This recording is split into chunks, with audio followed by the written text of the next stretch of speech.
यकीन जानिए, रब से मांगने का भी एक ख़ास फ़न, अंदाज़ और ढंग होता है। ये फ़न अरब के एक गाँव में रहने वाले से सीखना चाहिए। आइए आपके साथ ये स्टोरी शेयर करती हूँ। एक अरब देहाती रोज़े रसूल पर हाज़िर होकर रब से दुआ करता है और इसके मांगने का अंदाज़ देखिए, अल्फाज पर गौर कीजिए, कितना खूबसूरत है। ए अल्लाह, ये आपके हबीब हैं और मैं आपका ग़ुलाम हूँ और शैतान आपका दुश्मन है। ए अल्लाह, अगर तू मुझे बख्श देगा तो तेरा हबीब खुश होगा, तेरा बंदा कामयाब होगा और तेरा दुश्मन गमगीन होगा।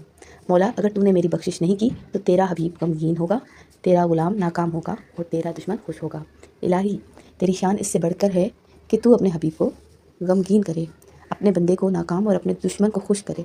मेरे परवरदिगार, हम अरब हैं, हमारे यहाँ जब कोई सरदार फोत हो जाए तो उसकी कब्र पर ग़ुलामों को आज़ाद किया जाता है और ये तमाम जहानों के सरदार मोहम्मद रसूलुल्लाह सल्लल्लाहु अलैहि वसल्लम की कब्र है।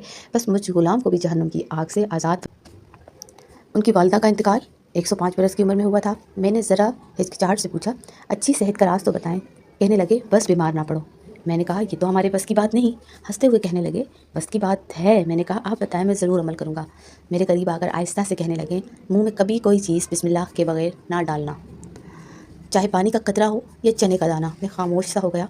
फिर कहने लगे, अल्लाह ने कोई चीज़ बेमकसद और बिला वजह नहीं बनाई। हर चीज़ में एक हिकमत है और इसमें फ़ायदे और नुकसान दोनों पोशीदा हैं। जब भी हम कोई चीज़ बिस्मिल्लाह पढ़कर मुंह में डालते हैं तो अल्लाह इसमें नुकसान निकाल देता है। हमेशा बिस्मिल्लाह पढ़कर खाओ पियो और दिल में बार बार खालिक का शुक्र अदा करते रहो। जब ख़त्म कर लो तो भी हाथ उठाकर शुक्र अदा करो, कभी बीमार ना पड़ोगे। मेरी आंखें तोतर हो चुकी थी। हमारी मस्जिदों के मुल्ला और आलिमों से ये कितना बड़ा आलिम था। देर हो रही थी। मैं सलाम कर कर उठने लगा तो मेरा हाथ पकड़ कर कहने लगे, खाने के हवाले से आखिरी बात भी सुनते जाओ। मैं जी कहकर फिर बैठ गया। कहने लगे, अगर किसी के साथ बैठकर खा रहे हो तो कभी भी पहल ना करो, चाहे कितनी ही भूख लगी हो। पहले सामने वाले की प्लेट में डालो, जब तक वो लुकमा अपने मुंह में ना रख ले तुम शुरू ना करो।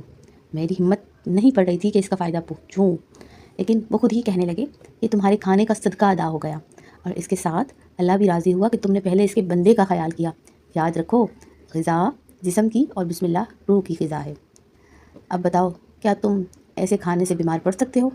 मैं बेसाख्ता उनके चेहरे पर अपने दोनों हाथ रखकर तेज़ी से जाने के लिए मुड़ गया। दीन की छोटी छोटी बातों से हम और हमारी औलादें कितनी महरूम हैं। जज़ाकल्लाहु खैरा।